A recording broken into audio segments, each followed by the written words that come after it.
السلام علیکم ورحمۃ اللہ وبرکاتہ۔ آج ہم علامہ اقبال کی شخصیت اور فن کے بارے میں بات کریں گے، تو چلیے اسٹارٹ کرتے ہیں۔ علامہ اقبال شخصیت و فن 9 نومبر سن 1877 کو سیالکوٹ میں محمد اقبال کی ولادت ہوئی۔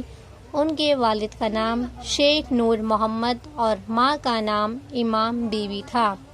اقبال نے اسکاچ مشن کالج سیالکوٹ سے FA کا امتحان پاس کیا تھا، پھر وہ گورنمنٹ کالج لاہور میں داخل ہوئے، جہاں سے سن 1897 میں BA پاس کیا۔ یہیں سے سن 1899 میں فلسفے میں MA ہوئے۔ گورنمنٹ کالج لاہور میں ان کا پروفیسر آرنلڈ سے ارتباط پیدا ہوا، بلکہ باضابطہ ان کے شاگرد بھی ہوئے۔ سن 1905 میں اقبال انگلستان گئے اور بیرسٹری کی ڈگری حاصل کی، پھر وہ میوک چلے گئے، جہاں سے PhD کی سند حاصل کی۔ سن 1908 میں واپس آئے اور وکالت شروع کی، لیکن جلد ہی گورنمنٹ کالج لاہور میں فلسفے کے استاد ہو گئے۔ اقبال اسی دوران سیاسیات سے بھی دلچسپی لیتے رہے۔ سن 1931 میں دوسری گولمیز کانفرنس ہوئی تو انہوں نے اس میں شرکت کی۔ انہیں برٹش گورنمنٹ نے سر کے خطاب سے بھی نوازا۔ مزید خطابات جو انہیں ملتے رہے ان میں شاعر مشرق، حکیم الامت، ترجمان حقیقت وغیرہ ہیں۔ سن 1934 کے آس پاس وہ بیمار رہنے لگے، بیماری زور پکڑتی گئی، آخر کار 21 اپریل 1938 میں ان کا انتقال ہو گیا۔ ان کی پہلی بیوی سے 2 بیٹے آفتاب اور جاوید ہیں اور دوسری سے میزا۔ اقبال نے کم عمری ہی میں یعنی میٹرک کرنے سے پہلے روایتی انداز کی شاعری شروع کر دی تھی۔ انہوں نے داغ کی باقاعدہ شاگری اختیار کی، مگر جلد ہی نئے انداز کی شاعری کی طرف مائل ہوتے گئے۔ انجمن حمایت اسلام کے بڑے بڑے جلسوں میں نظمیں پڑھنے لگے اور ان کی شہرت چاروں طرف پھیل گئی۔ اقبال ایک فلسفی شاعر ہیں۔ انہوں نے اپنے فلسفے سے ملت اسلام کے درد کی دوا کی۔ وہ مسلمانوں کے ہمدرد تھے۔ ان کی بربادی کے اسباب پر غور کیا تو معلوم ہوا کہ وہ بے عملی کا شکار ہیں اور ترک دنیا کو نجات کا ذریعہ سمجھتے ہیں۔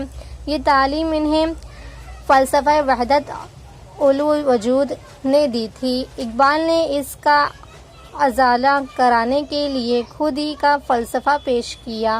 خود ہی کا مفہوم ہے خود شناسی اور خود آگہی، یعنی اپنے پوشیدہ صلاحیتوں کا پتہ لگانا اور انہیں نکھارنا۔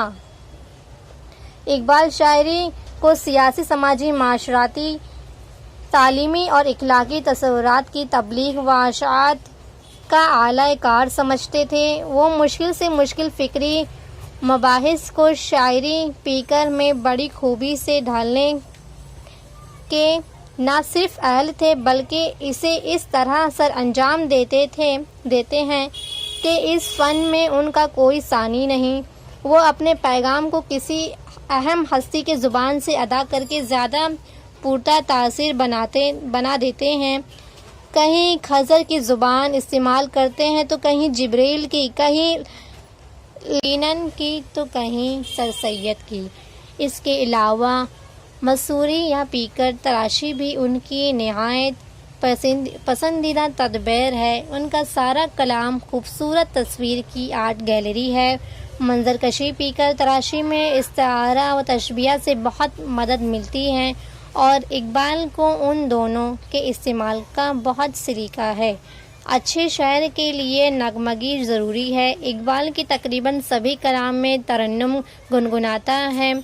موسیقی سے ان کی طبیعت کو بہت مناسب تھی۔ وہ بحروں کا انتخاب بھی بہت سوچ سمجھ کر کرتے تھے۔ لفظوں کے انتخاب میں بھی وہ بڑی ہنرمندی کا ثبوت دیتے ہیں، اس لیے ان کی غزلوں اور نظموں کو بہت خوش آہنگی کے ساتھ گایا جا سکتا ہے۔ ایک اور شعر جس میں شعر کے حسن میں اضافہ ہوتا ہے وہ ثنائے اور ہنرمند نا استعمال ہے۔ اقبال نے مختلف صنعتوں کو بڑے سلیقے کے ساتھ برتا ہے۔